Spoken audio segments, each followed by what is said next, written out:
700km 상공에서 30cm 물체를 식별합니다. 한국 아리랑 7호 세계 최고 수준 해상도입니다. 저희 JAXA 내부 평가는 충격이었습니다. 한국이 이렇게 빨리? 일본 IGS 광학위성은 40cm급, 한국은 30cm급입니다. 저희가 20년간 쌓은 기술 격차가 무너졌습니다.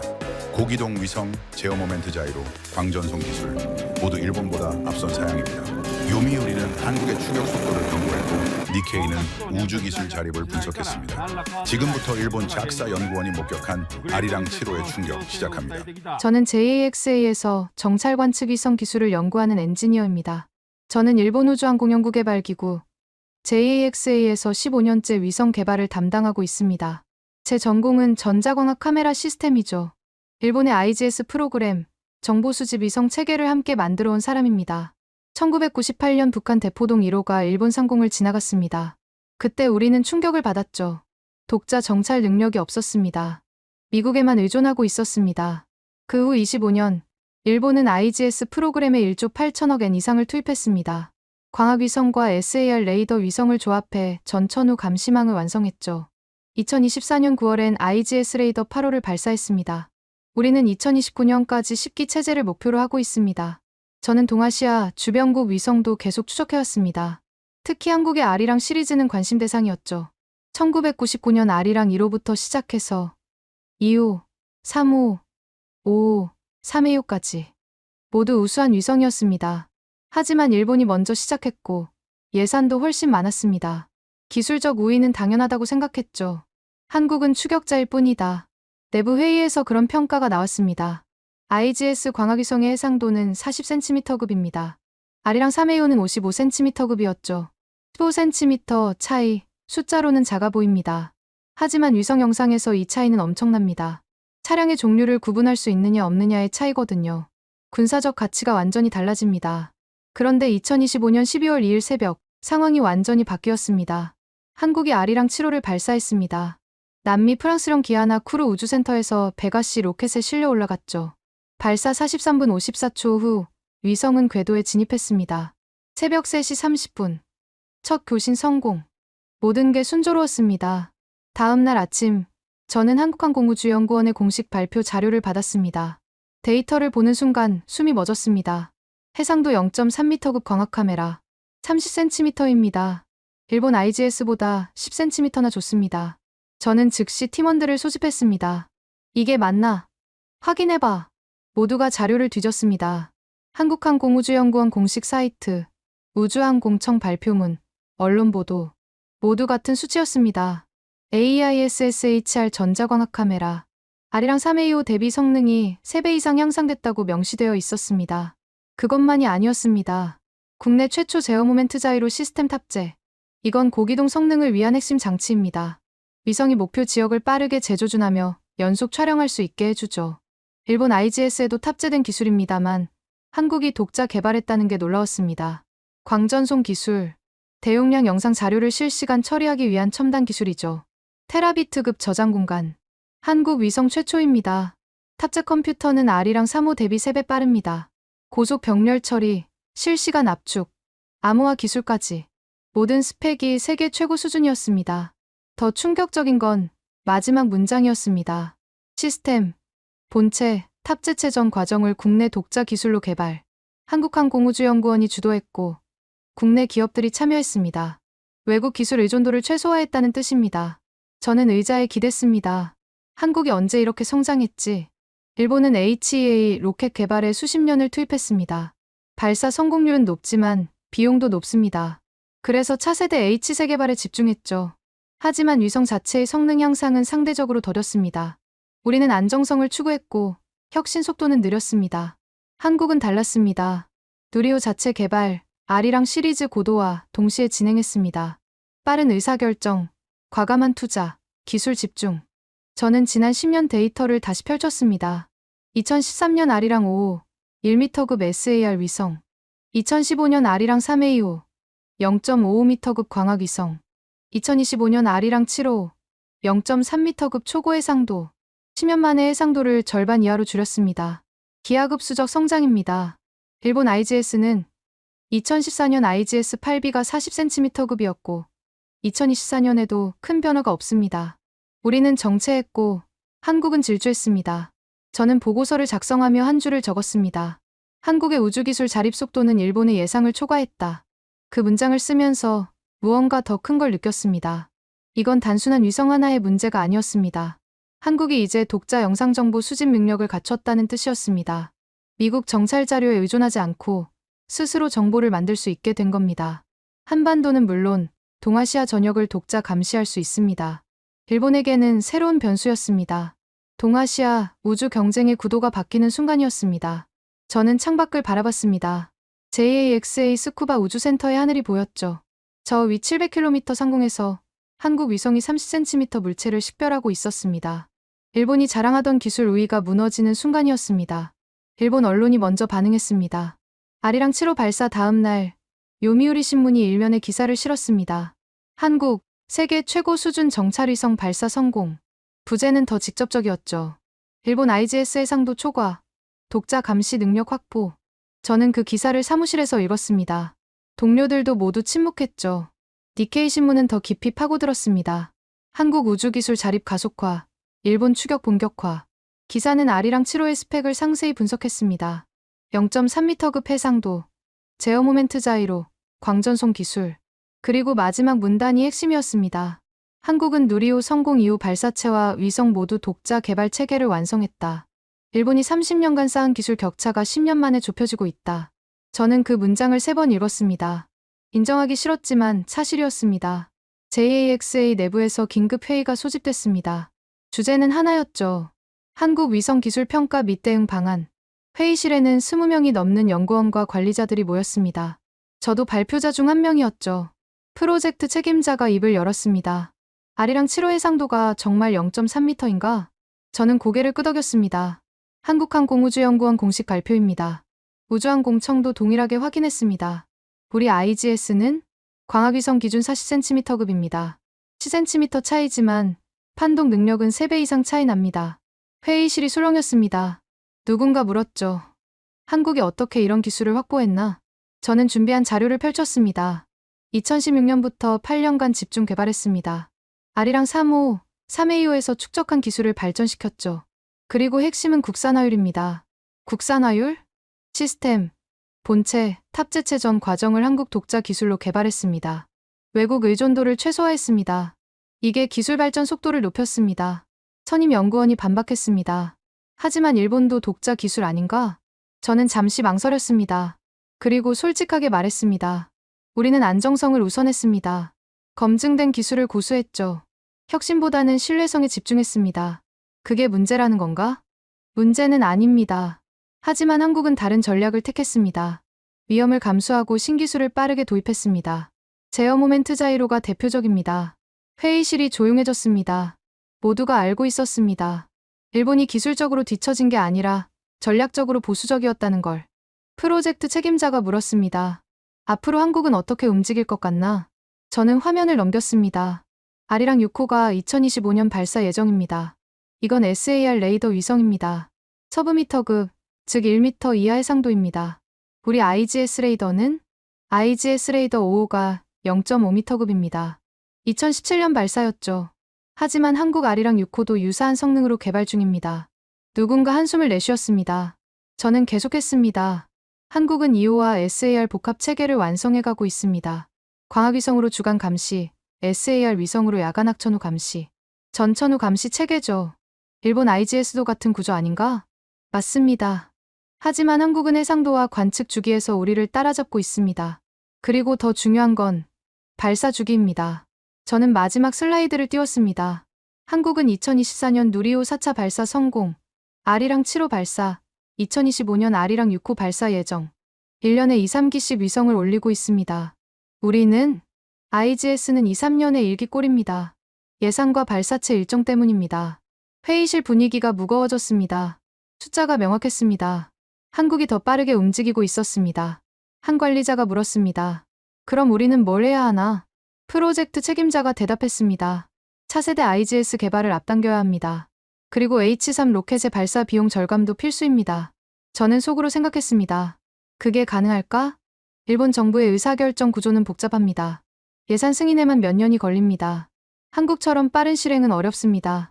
회의가 끝나고 저는 자리로 돌아왔습니다. 컴퓨터 화면엔 R이랑 7호 궤도 정보가 떠 있었죠. 고도 약 600km, 태양 동기 궤도. 한반도를 매일 같은 시간에 지나갑니다. 일본 열도도 관측 범위에 들어갑니다. 저는 문득 깨달았습니다. 한국이 이제 일본을 감시할 능력을 갖췄다는 걸. 물론 군사적 목적은 아닐 겁니다. 재난 관측, 환경 감시가 주 목적이죠. 하지만 기술적으로는 가능합니다. 30cm 해상도면 충분합니다. 그날 저녁, 저는 뉴스를 봤습니다. NHK에서도 R이랑 7호를 다뤘습니다. 한국, 독자 우주 감시 능력 확보, 미국 의존도 감소 전망. 아나운서의 목소리는 담담했지만 메시지는 명확했습니다. 한국이 미국 정보에 덜 의존하게 됐다는 뜻이죠. 이건 동아시아 정보 생태계의 변화를 의미했습니다. 한국은 이제 독자 정보로 의사결정을 할 수 있습니다. 일본이나 미국의 정보를 기다릴 필요가 없습니다. 저는 리모컨을 내려놓았습니다. JAXA 연구원으로서 저는 인정해야 했습니다. 한국의 우주기술 자립은 예상보다 훨씬 빨랐습니다. 그리고 일본은 그 속도를 과소평가했습니다. 이제 추격자가 아니었습니다. 한국은 경쟁자였습니다. 국제 무대에서 한국의 존재감이 커지기 시작했습니다. R이랑 7호 발사 나흘 후인 12월 6일, 저는 충격적인 뉴스를 접했습니다. 미국 국방부가 한국과 위성 영상 공유 협정을 확대한다고 발표했습니다. 기존에는 미국이 일방적으로 정보를 제공하는 구조였죠. 이제는 쌍방향 교환입니다. 한국의 R이랑 7호 데이터를 미국도 받게 된 겁니다. 저는 문서를 3번 읽었습니다. 한국 위성 데이터의 품질과 독자성을 인정한다는 문구가 있었습니다. 미국이 동맹국 위성 데이터를 필요로 한다. 이건 한국 기술 수준을 공식 인정한 겁니다. 일본도 미국과 정보 공유 협정이 있습니다. 하지만 최근 몇 년간 확대된 적이 없습니다. 한국은 달랐습니다. R이랑 7호 발사 직후 즉각 협정 확대가 이뤄졌습니다. 저는 동료에게 물었습니다. 미국이 왜 한국 데이터를 원하는 거죠? 0.3m 해상도니까요. 미국 상업위성도 30cm급이 많지만 정부가 직접 쓸 수 있는 동맹국 데이터는 귀하죠. 우리 IGS는 40cm급이잖아요. 그리고 우리는 데이터 공유에 소극적이었고요. 뼈아픈 지적이었습니다. 일본은 정보 보안을 이유로 IGS 데이터를 미국에도 제한적으로만 공유했습니다. 한국은 전략적으로 활용하고 있었습니다. 데이터를 무기 삼아 미국과의 관계를 강화하는 겁니다. 그 주말 더 큰 뉴스가 터졌습니다. 유럽 우주기구 ESA가 한국과 지구 관측 데이터 파트너십 체결을 발표했습니다. R이랑 7호와 R이랑 6호 데이터를 유럽 코페르니쿠스 프로그램에 통합한다는 내용이었죠. 코페르니쿠스는 유럽의 지구 관측 위성 네트워크입니다. 센티넬 시리즈로 유명하죠. 한국 위성이 그 네트워크에 편입된 겁니다. 저는 ESA 공식 보도자료를 확인했습니다. R이랑 7호의 0.3m급 해상도는 코페르니쿠스 프로그램의 고해상도 수요를 충족시킨다는 평가가 있었습니다. 일본 ALOS 시리즈도 ESA와 협력하지만 이 정도 수준은 아니었습니다. 한국이 유럽 위성 생태계의 핵심 파트너가 되고 있었습니다. 월요일 아침 JAXA 긴급 간부회의가 소집됐습니다. 저도 참석 요청을 받았죠. 주제는 한국 위성의 국제적 영향력 평가였습니다. 국제협력실장이 브리핑을 시작했습니다. 미국, 유럽 모두 한국 위성 데이터를 원하고 있습니다. 이유는 명확합니다.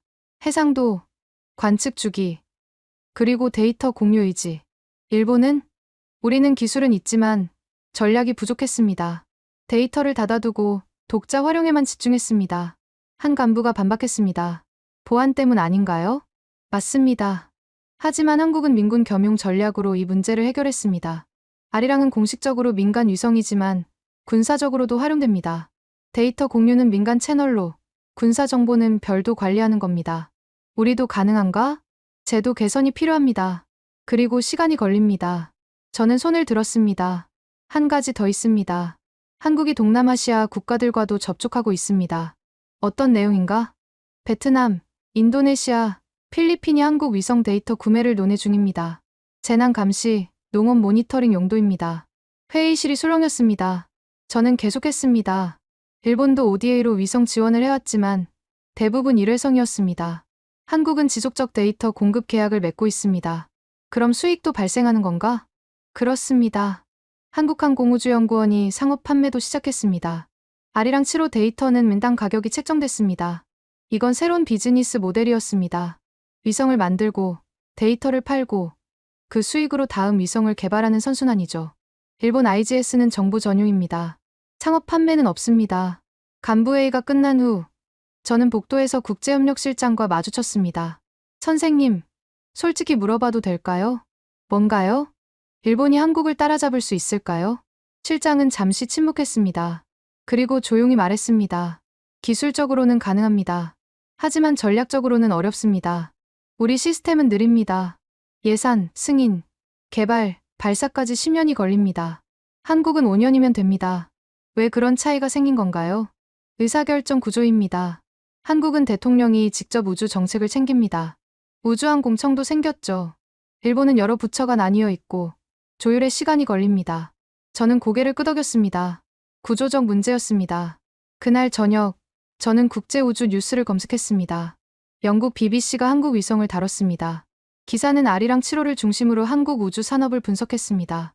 일본과 중국 사이에서 주목받지 못했던 한국이 이제 독자 우주 강국으로 부상하고 있다는 평가였습니다.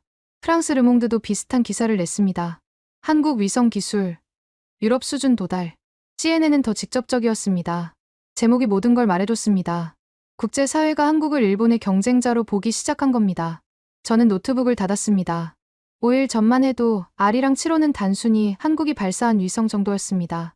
이제는 동아시아 우주 경쟁의 게임 체인저가 됐습니다. 미국이 데이터를 원하고 유럽이 파트너십을 맺고 동남아가 구매를 논의하고 있습니다. 한국은 단순히 위성을 만든 게 아니었습니다. 국제 우주 생태계에서 발언권을 확보한 겁니다. 일본은? 우리는 여전히 회의실에서 대응 방안을 논의하고 있었습니다. 현실은 빠르게 변하고 있었고 우리는 그 속도를 따라잡지 못하고 있었습니다. 저는 창밖을 바라봤습니다. 스쿠바의 겨울하늘은 차가웠습니다. 하지만 저 위 우주에선 한국의 위성이 빠르게 움직이고 있었습니다. 12월 7일, 바로 오늘입니다. 모든 게 명확해졌습니다. 오늘 아침 9시 한국항공우주연구원이 긴급 브리핑을 열었습니다. 저는 실시간 스트리밍으로 지켜봤습니다. 발표자는 김진희 우주항공청 인공위성 부문장이었습니다. 아리랑 7호 첫 영상 공개합니다. 화면이 바뀌었습니다. 서울 강남 지역 위성사진이었습니다. 700km 상공에서 촬영한 영상이죠. 저는 숨을 멈췄습니다. 건물 하나하나가 선명했습니다. 도로 위 차량이 보였습니다. 소형차와 트럭이 구분됐습니다. 주차장에 세워진 차량의 색깔까지 식별 가능했습니다. 이게 정말 0.3m급이구나. 옆자리 동료가 중얼거렸습니다. 일본 IGS로는 저렇게 못 찍어요. 발표자가 계속했습니다. 두 번째 영상입니다. 인천항 컨테이너 터미널입니다. 화면이 전환됐습니다. 컨테이너 하나하나가 식별됐습니다. 크레인 위치, 선박 정박 상태, 모두 명확했습니다. 물류 관리에 실시간 활용 가능한 수준입니다. 저는 IGS 영상과 비교했습니다. 우리 40cm급 영상은 컨테이너 존재는 확인되지만 개별 식별은 어렵습니다. 10cm 차이가 이렇게 큰 겁니다. 세 번째 영상이 나왔습니다. 북한 접경 지역이었습니다. 발표자는 구체적 위치를 밝히지 않았지만 군사시설로 보이는 구조물이 선명하게 포착됐습니다. 건물 크기, 차량 배치, 도로 상태 모두 정밀하게 관측됐습니다. 군사정보 수집 능력을 공개적으로 보여주는 건가? 저는 깨달았습니다. 이건 단순한 기술 시연이 아니었습니다. 한국이 독자 정찰 능력을 국제사회에 공식 선언하는 자리였습니다. 브리핑이 끝나고 저는 즉시 보고서를 작성하기 시작했습니다. 하지만 손이 멈췄습니다. 뭐라고 써야 할까? 일본이 뒤처졌다고 쓸 수는 없었습니다. 상사들이 받아들이지 않을 겁니다. 그때 전화벨이 울렸습니다. 프로젝트 책임자였습니다. 본 사람? 예, 봤습니다. 솔직한 평가 부탁해. 저는 잠시 망설였습니다. 그리고 말했습니다. 일본 IGS를 명확히 넘어섰습니다. 해상도뿐 아니라 영상 품질, 처리 속도 모두 우수합니다. 그리고 더 중요한 건 이걸 국제사회에 공개했다는 점입니다. 한국은 숨기지 않습니다. 오히려 적극적으로 보여주고 있습니다. 우리 IGS 영상은 기밀인데 그게 차이입니다. 한국은 투명성을 무기로 쓰고 있습니다. 민간 활용 가능성을 강조하며 상업시장도 공략하는 겁니다. 전화가 끊어졌습니다. 저는 컴퓨터 화면을 바라봤습니다. 한국 언론이 일제히 아리랑 7호 영상을 보도하고 있었습니다. 세계 최고 수준 확인, 30cm 해상도 실물 공개, 독자 정찰 시대 본격화. 댓글도 폭발적이었습니다. 와, 진짜 선명하다. 이 정도면 군사위성 수준 아니야. 일본보다 좋다는데 사실이야? 국민들의 반응이 뜨거웠습니다. 자부심과 기대가 섞여 있었죠. 오후 2시, 저는 또 다른 뉴스를 접했습니다. 프랑스 아리안스페이스가 한국과 추가 발사 계약을 체결했다고 발표했습니다. 2026년부터 2028년까지 한국 위성 5기 발사 계약이었습니다. 한국이 벌써 다음 위성들을 준비하고 있구나. 일본은 H3 로켓 개발에 집중하느라 발사 일정이 빠듯합니다. 한국은 유럽 발사체를 활용하며 속도를 확보하고 있었습니다.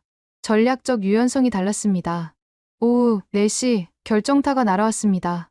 미국 우주 전문 매체 스페이스 뉴스가 긴급 분석 기사를 냈습니다. Korea's Arirang -7 sets new standard for civil Earth observation. 기사는 아리랑 7호 영상을 상세히 분석했습니다. 상업 위성 중 최상위권 성능, 정부 운영 위성으로는 세계 최고 수준, 미국 정찰위성 제외 시 사실상 톱급, 그리고 마지막 문단이 핵심이었습니다.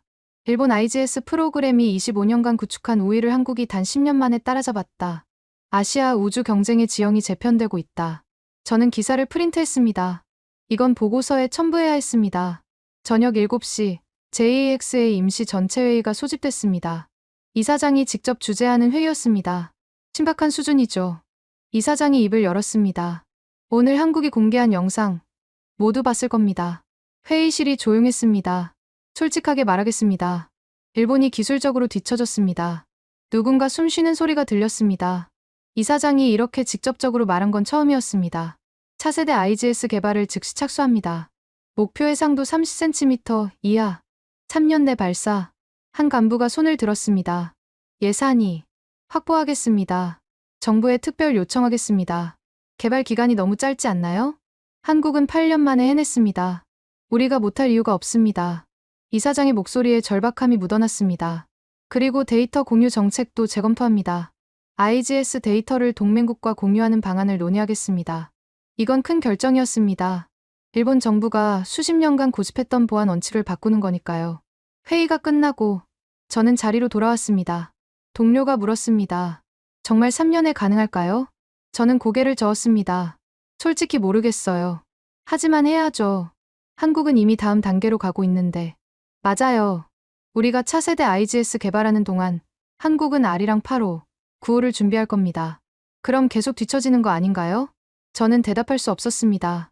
밤 10시, 저는 여전히 사무실에 있었습니다. 컴퓨터 화면엔 아리랑 7호 영상이 띄워져 있었습니다. 30cm 해상도, 선명한 영상, 독자 기술, 이 모든 게 5일 만에 현실이 됐습니다. 2025년 12월 2일, 한국이 위성을 쏘아 올렸습니다. 12월 7일, 그 위성이 일본을 추월했습니다. 숫자로는 5일이지만 의미로는 10년의 격차가 역전된 겁니다. 저는 창밖을 바라봤습니다. 스쿠바의 밤하늘에 별이 보였습니다. 저 별들 사이 어딘가에 한국 위성이 지구를 돌고 있었습니다. 그리고 일본을, 아시아를, 세계를 지켜보고 있었습니다. 저는 키보드 앞에 앉았습니다. 보고서 제목을 입력했습니다. 아리랑 7호 영상 공개와 일본 우주 전략의 전환점.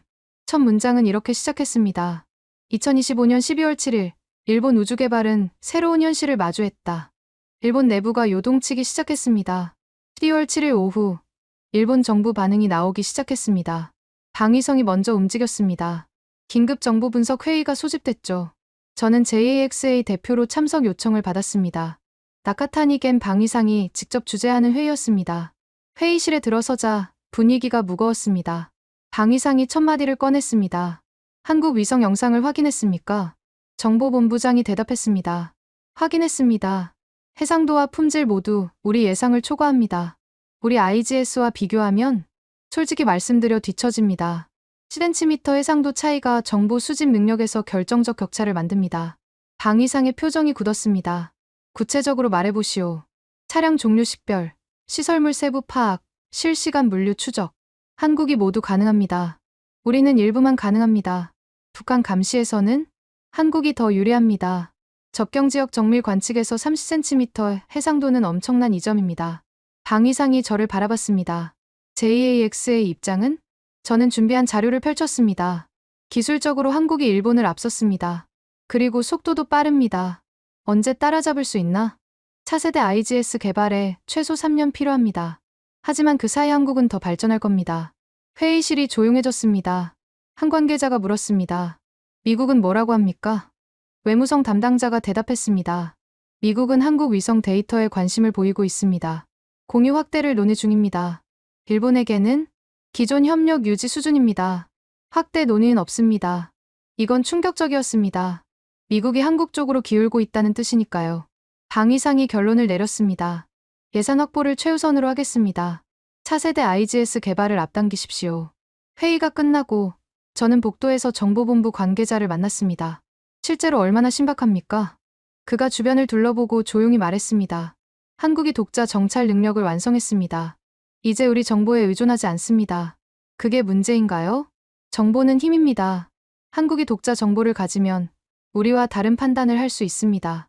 동맹 관계에도 영향을 줍니다. 저는 고개를 끄덕였습니다. 단순히 기술 문제가 아니었습니다. 외교, 안보 전체가 흔들리는 겁니다. 같은 시각, 일본 언론도 폭발했습니다. 요미우리 신문이 호해를 냈습니다. 한국 위성, 일본 IGS 능가, 정부 대응 촉구. 이온게이자이 신문은 경제적 관점에서 접근했습니다. 한국 위성 데이터 시장 진출, 일본 우주산업 위기. 기사는 한국이 상업시장까지 공략하고 있다고 분석했습니다. 아리랑 7호 데이터 판매가 시작되면 아시아 시장을 한국이 장악할 것이라는 전망이었죠. 일본 우주산업은 대부분 정부 프로젝트에 의존합니다. 상업시장 경험이 부족합니다. 한국은 처음부터 민군 겸용으로 설계했습니다. 정부 사용과 상업 판매를 동시에 추진하는 겁니다. 전략 차이가 시장 경쟁력 차이로 이어지고 있었습니다. 저녁 뉴스 시간, NHK가 특집을 방송했습니다. 한국 우주기술 급성장, 일본은? 프로그램은 아리랑 7호 영상을 분석하고 전문가 인터뷰를 내보냈습니다. 도쿄대학 우주공학과 교수가 출연했습니다. 한국의 성장 속도는 놀랍습니다. 일본이 30년 걸린 길을 15년 만에 따라왔습니다. 일본이 뒤처진 이유는 의사결정 속도입니다. 한국은 대통령이 직접 우주 정책을 챙깁니다. 우주항공청도 신설했죠. 일본은 여러 부처가 나뉘어 있고 조율에 시간이 걸립니다. 기술력은? 일본 기술은 여전히 우수합니다. 하지만 실행력에서 한국이 앞섭니다. 방송이 끝나고 시청자 댓글이 폭주했습니다. 일본이 이렇게 뒤처진 줄 몰랐다. 정부가 뭐 했나, 세금만 낭비하고. 비판 여론이 거셌습니다. 저는 집에 돌아와서도 뉴스를 계속 확인했습니다. 트위터에선 아리랑 7호가 일본 트렌드 1위였습니다. 일본 우주 관련 종사자들이 잇따라 의견을 올렸습니다. 한국 기술 수준을 과소평가했다. 일본 우주 정책 전면 재검토 필요. 예산과 제도 모두 바뀌어야. 위기감이 확산되고 있었습니다. 다음 날 아침 12월 8일 일요일이었지만 저는 출근했습니다. 긴급 보고서를 완성해야 했으니까요. 사무실에 도착하니 이미 몇몇 동료들이 와 있었습니다. 모두 같은 생각이었던 겁니다. 프로젝트 책임자가 커피를 들고 왔습니다. 다들 고생이 많소. 상황이 신박해서요. 내가 JAXA에 30년 있었지만 이런 위기감은 처음이오. 한 선임 연구원이 말했습니다. 1998년 북한 대포동 때도 충격이었지만 그땐 우리가 기술을 만들면 됐습니다. 이번엔 다릅니다. 한국이 이미 앞서 있습니다. 따라잡을 수 있을까요? 솔직히 모르겠습니다. 우리가 개발하는 동안 한국도 발전하니까요. 저는 컴퓨터를 켰습니다. 한국 뉴스를 확인하려고요. 한국 언론은 축제 분위기였습니다. 아리랑 7호, 일본 충격, 독자 우주 강국 입증, 세계가 주목하는 한국 기술, 국민 자부심이 최고조였습니다. 그리고 한국 정부도 즉각 반응했습니다. 과학기술정보통신부 장관이 성명을 발표했습니다. 아리랑 7호 성공을 기반으로 2030년까지 위성 30기 체계 구축을 목표로 합니다. 30기입니다. 일본 계획의 2배였습니다. 게다가 예산도 확대한다고 발표했습니다. 전년 대비 20% 증가. 한국은 성공의 모멘텀을 놓치지 않고 있었습니다. 저는 보고서에 한 줄을 추가했습니다. 한국의 성공이 일본에게 충격을 줬다. 하지만 한국은 이미 다음 단계로 가고 있다. 일본의 대응은 늦었고 격차는 더 벌어질 가능성이 크다. 문장을 쓰면서 가슴이 답답했습니다. JAXA 연구원으로서 일본이 뒤처지는 걸 인정하기 싫었습니다. 하지만 사실은 사실이었습니다. 일본은 새로운 현실을 마주했습니다. 한국이 일본을 추월했고 일본은 패닉 상태에 빠졌습니다. 정부는 예산을 약속했지만 실행은 불확실했습니다. 언론은 비판했지만 대안은 없었습니다. 국민은 실망했지만 변화는 느렸습니다. 저는 창밖을 바라봤습니다. 일요일 아침에 스쿠바는 조용했습니다. 하지만 일본 우주산업은 지금 가장 시끄러운 위기를 겪고 있었습니다. 오후 6시 JAXA 이사장이 긴급 성명을 발표했습니다. 저는 본부 로비 스크린으로 생중계를 지켜봤습니다. 오늘 한국 아리랑 7호 영상을 보았습니다. 이사장의 목소리는 침착했지만 무게감이 있었습니다. 솔직하게 말씀드리겠습니다. 일본이 기술적으로 뒤처졌습니다. 로비에 있던 연구원들이 술렁였습니다. 이사장이 이렇게 직접적으로 인정한 건 처음이었으니까요. 하지만 이건 한국을 비난할 문제가 아닙니다. 우리가 배워야 할 문제입니다. 저는 숨을 죽이고 들었습니다. 한국은 10년 만에 우리를 따라잡았습니다. 빠른 의사결정, 과감한 투자, 명확한 목표. 우리가 잃어버린 것들입니다. JAXA는 오늘부터 변화하겠습니다. 한국의 성공을 연구하고 우리 시스템을 재설계하겠습니다. 성명이 끝나고 로비가 조용해졌습니다. 한 선배 연구원이 중얼거렸습니다. 이사장이 저렇게까지 말하다니 심각하다는 뜻이죠. 아니, 오히려 건강한 거야. 인정할 건 인정해야지. 저는 고개를 끄덕였습니다. 변명하지 않고 현실을 받아들이는 태도. 이게 첫걸음이었습니다.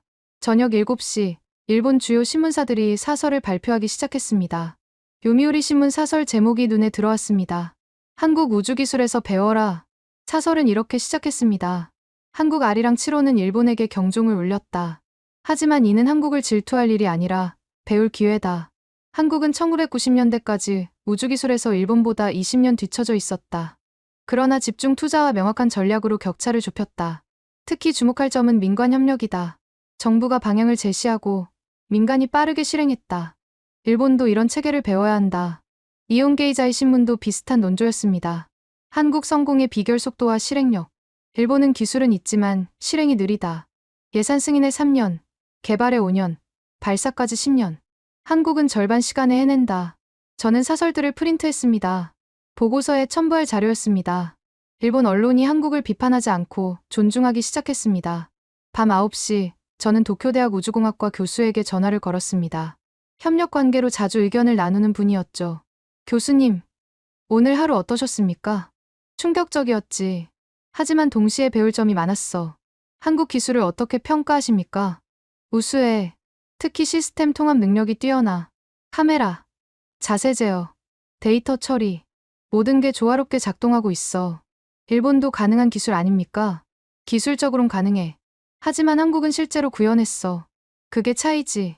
교수가 한숨을 쉬었습니다. 우리는 너무 오래 1위 자리에 안주했어. 한국이 추격한다는 건 알았지만 이렇게 빠를 줄 몰랐지. 이제 어떻게 해야 할까요? 겸손해져야 해. 그리고 한국과 협력을 모색해야 해. 경쟁만 할 게 아니라 배우고 협력하는 거야. 전화를 끊고 저는 생각에 잠겼습니다. 협력. 그게 답일 수도 있었습니다. 일본과 한국이 경쟁만 하면 둘 다 지칩니다. 하지만 협력하면 시너지가 납니다. 밤 11시 SNS를 확인했습니다. 일본 우주 전문가들이 잇따라 의견을 올리고 있었습니다. 한 항공우주 엔지니어의 트윗이 눈에 띄었습니다. 아리랑 7호 영상을 보고 솔직히 부러웠다. 하지만 동시에 존경스러웠다. 한국이 이뤄낸 성과는 정당한 노력의 결과다. 일본은 이를 인정하고 배워야 한다. 리트윗이 3,000개를 넘었습니다. 댓글도 대부분 긍정적이었습니다. 맞습니다. 질투 말고 배웁시다. 한국 기술자들 대단하다. 우리도 다시 뛰어야. 분위기가 달라지고 있었습니다. 초기 충격에서 벗어나 이제는 성찰과 존중으로 전환되는 겁니다. 저는 보고서를 마저 작성했습니다. 결론 부분에 이렇게 썼습니다. 한국 아리랑 7호는 일본에게 위기이자 기회다. 위기는 기술적 격차이고 기회는 변화의 동력이다. 일본은 한국의 성공을 인정해야 한다. 그리고 그로부터 배워야 한다. 속도, 실행력, 민관 협력, 전략적 유연성, 동시에 협력 가능성도 모색해야 한다. 한일 우주 협력이 강화되면 동아시아 우주 경쟁력이 전체적으로 높아진다. 경쟁만 고집하면 양국 모두 지친다. 존중과 협력으로 전환해야 한다. 문장을 쓰면서 저는 확신했습니다. 이게 올바른 방향이라고. 한국을 인정하는 게 일본의 자존심을 꺾는 게 아니었습니다. 오히려 현실을 직시하고 더 나은 미래를 만드는 출발점이었습니다. 자정이 넘었습니다. 저는 보고서를 저장하고 창밖을 바라봤습니다. 스쿠바의 밤하늘에 별이 총총했습니다. 저 위 700km 상공에서 한국 위성이 지구를 돌고 있었습니다. 그리고 아마도 저 위성을 만든 한국 엔지니어들도 오늘 밤을 뜬 눈으로 지새우고 있을 겁니다. 성공의 기쁨을 나누며 다음 목표를 고민하면서 저는 문득 생각했습니다. 한국 엔지니어들과 직접 만나서 이야기를 나눠보고 싶다고. 어떤 과정으로 R이랑 7호를 개발했는지, 어떤 어려움이 있었는지, 어떻게 극복했는지 그들로부터 배울 게 많을 것 같았습니다. 그리고 일본도 그들에게 줄 수 있는 게 있을 겁니다. H3 로켓 기술, 장기 위성 운영 노하우, 국제 협력 경험. 서로 배우고 협력하면 양국 모두 발전할 수 있습니다. 저는 노트에 메모했습니다. 한일 우주 협력 세미나 제안서 작성.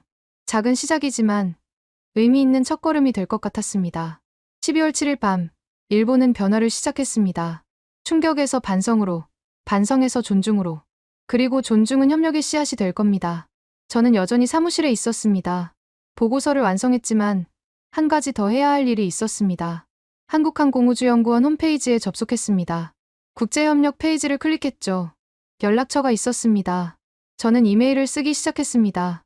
안녕하십니까. 저는 일본 JAXA 위성개발부 연구원입니다. 먼저 R이랑 7호 발사 성공을 진심으로 축하드립니다. 오늘 공개된 영상을 보고 깊은 감명을 받았습니다. 기술적 완성도가 매우 높습니다. 손가락이 멈췄습니다. 다음 문장을 어떻게 써야 할까? 저는 솔직하게 적었습니다. 일본 우주개발 종사자로서 한국의 성공으로부터 배우고 싶습니다. 가능하다면 기술 교류 세미나를 제안하고 싶습니다. 서로의 경험을 공유하면 양국 모두에게 도움이 될 것 같습니다. 경쟁자가 아닌 동반자로서 동아시아 우주 발전을 함께 이뤄갈 수 있기를 희망합니다. 이메일을 보내고 저는 한숨을 내쉬었습니다. 답장이 올까? 한국이 지금 일본과 협력할 이유가 있을까? 하지만 시도는 해봐야 했습니다. 다음 날 아침까지 남은 시간, 저는 미래 시나리오를 작성했습니다. 시나리오 1 경쟁 지속. 일본과 한국이 계속 경쟁만 하는 경우입니다. 일본은 차세대 IGS 개발에 3년, 예산은 800억 엔 투입. 한국은 같은 기간 R이랑 8호, 9호, 10호 개발. 예산은 합계 6천억 원. 결과는 격차가 더 벌어집니다. 한국이 물량과 속도에서 압도하죠. 일본은 예산 압박을 받고 우주 산업은 위축됩니다. 양국 모두 미국과 중국 사이에서 영향력이 약해집니다. 시나리오 2 협력 전환. 일본과 한국이 협력 체계를 구축하는 경우입니다. 일본의 H3 로켓으로 한국 위성을 발사. 한국의 고해상도 데이터를 일본과 공유. 공동 연구개발 프로젝트 추진. 차세대 위성 기술 협력. 결과는 양국 모두 비용 절감, 기술 발전 가속화. 동아시아 우주 블록이 형성되고 미국, 유럽, 중국과 대등한 협상력 확보. 저는 시나리오 2에 별표를 쳤습니다. 이게 합리적 선택이었습니다. 양국 모두 윈윈이죠. 하지만 현실은 복잡했습니다. 정치적 관계, 역사적 감정, 경쟁 심리, 기술자의 논리만으로는 해결되지 않는 문제들이 많았습니다. 새벽 3시, 이메일 알림이 울렸습니다. 한국항공우주연구원에서 답장이 왔습니다. JAXA 연구원님, 이메일 감사합니다.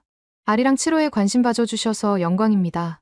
기술 교류 제안, 긍정적으로 검토하겠습니다. 내부 논의 후 다시 연락드리겠습니다. 짧은 답장이었지만 거절은 아니었습니다. 저는 미소 지었습니다. 작은 가능성이 보였습니다. 아침 8시 출근하니 동료들이 모여 있었습니다. 밤새 뭐 했어? 미래 시나리오 작성했어요. 그리고 한국에 협력 제안 이메일 보냈습니다. 답장 왔어? 긍정적으로 검토한대요. 선배 연구원이 어깨를 두드렸습니다. 잘했어. 이게 맞는 방향이야. 오전 10시 JAXA 전체 회의가 소집됐습니다. 이사장이 3개년 계획을 발표했습니다. 첫째, 차세대 IGS 개발 착수. 목표 해상도 30cm 이하 2028년 발사. 둘째, H3 로켓 상업화 가속. 발사 비용 50% 절감. 국제 경쟁력 확보. 셋째, 아시아 우주 협력 확대. 한국, 인도, 동남아 국가들과 파트너십 강화. 세 번째 항목에서 저는 귀가 번쩍 뜨였습니다. 이사장이 계속했습니다. 특히 한국과의 협력을 최우선으로 추진하겠습니다. 한국의 고해상도 위성 기술과 일본의 발사체 기술을 결합하면 시너지가 클 것입니다. 회의실에 박수가 터졌습니다. 변화가 시작되고 있었습니다. 점심시간, 저는 식당에서 뉴스를 봤습니다. NHK가 속보를 내보냈습니다. 일본 정부, 우주 예산 긴급 증액, 내년도 1,500억 엔 추가 편성. 기시다 총리가 직접 발표했습니다. 한국의 성공은 일본에게 경종입니다. 우리도 우주 개발을 재도약시키겠습니다. 동시에 한국과의 협력도 적극 추진하겠습니다. 경쟁만이 아닌 협력을 통한 공동 발전을 모색합니다. 저는 고개를 끄덕였습니다. 정부도 방향을 잡았습니다. 오후 3시 제 이메일에 다시 알림이 왔습니다. 한국항공우주연구원이었습니다. 재검토 결과 기술 교류 세미나 개최에 동의합니다. 2026년 1월 서울에서 첫 회의를 제안합니다. JAXA 측 참석 가능하신가요? 저는 즉시 프로젝트 책임자에게 보고했습니다. 한국이 협력에 동의했습니다. 책임자가 웃었습니다. 빠르네. 자네가 잘했어. 제가 가도 될까요? 당연하지. 자네가 제안했으니 자네가 가야지. 저는 답장을 보냈습니다. 기꺼이 참석하겠습니다. 저녁 7시, 하루가 끝나갈 무렵이었습니다. 저는 창밖을 바라봤습니다. 스쿠바의 하늘이 붉게 물들고 있었습니다. 5일 전, 한국이 아리랑 7호를 쏘아 올렸습니다. 오늘, 일본은 새로운 방향을 정했습니다. 경쟁에서 협력으로, 비난에서 존중으로, 위기에서 기회로, 앞으로 갈 길이 보였습니다. 일본은 차세대 IGS를 개발하고, 한국은 아리랑 시리즈를 확대할 겁니다. 하지만 이제는 경쟁만 하지 않습니다. 협력도 합니다. 양국의 강점을 결합하면 동아시아 우주 블록이 형성됩니다. 미국, 유럽, 중국에 맞서는 제4의 축이 될 수 있습니다. 저는 노트에 마지막 문장을 적었습니다. 아리랑 7호는 한국의 승리가 아니다. 동아시아 우주협력의 시작점이다. 그리고 덧붙였습니다. 일본 JAXA 연구원으로서 저는 이 변화의 일부가 되고 싶다. 한국 엔지니어들과 함께 더 나은 미래를 만들고 싶다. 경쟁자가 아닌 동반자로서. 밤 9시 집으로 돌아가는 길에 하늘을 올려다봤습니다. 별들이 빛나고 있었습니다. 저 별들 사이 어딘가에 아리랑 7호가 돌고 있었습니다. 그리고 아마도 저 위성을 만든 한국 사람들도 같은 하늘을 보고 있겠죠. 다음 달 서울에서 만나면 악수를 나누고 싶었습니다. 축하합니다. 그리고 함께 갑시다. 그렇게 말하고 싶었습니다. 2025년 12월 7일, 한국의 아리랑 7호가 일본을 깨웠습니다. 충격을 줬고, 반성을 이끌었고, 존중을 가져왔고, 협력의 문을 열었습니다. 이제 새로운 시대가 시작됩니다. 동아시아 우주협력의 시대. 한국과 일본이 함께 만들어갈 미래. 저는 그 미래의 일부가 되고 싶었습니다.